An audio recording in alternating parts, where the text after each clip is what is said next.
Hello friends, welcome to my channel Hiranmoy's blog.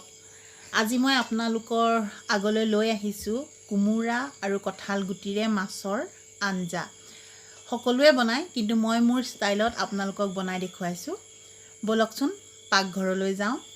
আজি মই ৰেচিপিটোৰ বাবে লৈছো সৰুকৈ কটা কুমুৰা, কেইটামান কঁঠাল গুটি কাটি লৈছো আৰু পিয়াজ, থেতেলিয়াই লোৱা আদা আৰু নহৰু অলপমান আৰু মাছ কেইপিচ মই সৰুকৈ কাটি লৈছো। গৰম কৰি ললো জুইত পাতি আৰু ইয়াতে মই মাছ ফ্ৰাই কৰিবৰ কাৰণে তেল অলপ দিছো।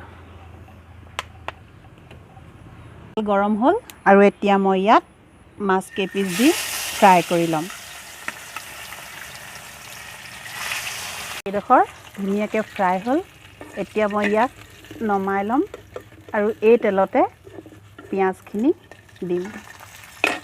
এই একেখিনি তেলতে এতিয়া মই ইয়াত পিঁয়াজ কেইডোখৰ দি দিছোঁ। অলপ লৰাই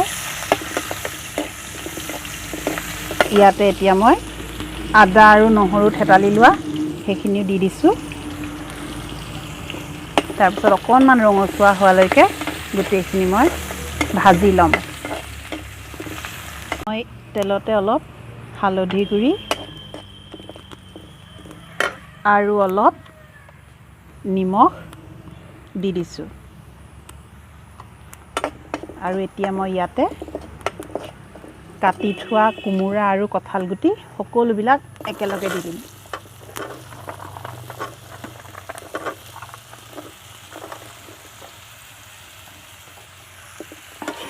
আৰু এতিয়া ইয়াক 3 মিনিটমান মই লৰাই ভাজি অকণমান ঢাকন দি থ'ম।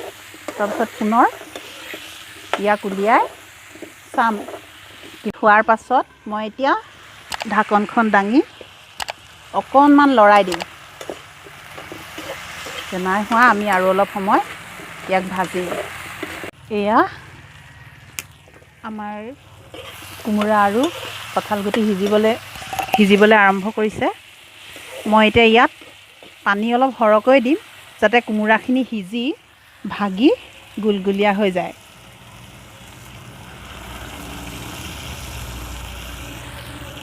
এতিয়া পানীবোৰ শুকাই যোৱালৈকে মই জুইৰ ওপৰতে ৰাখি থ'ম।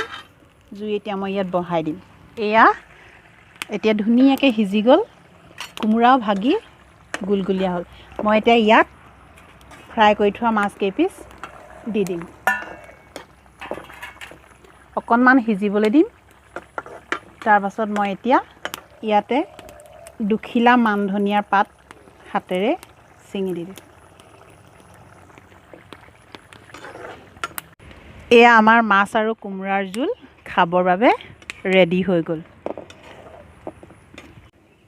এয়া আমাৰ কোমোৰা কঁঠাল গুটি মাছৰ জোল খাবৰ বাবে ৰেডি হৈ গ'ল।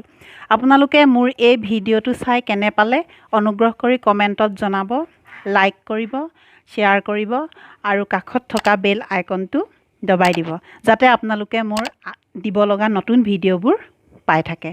ধন্যবাদ। পুনৰ লগ পোৱাৰ আশাৰে।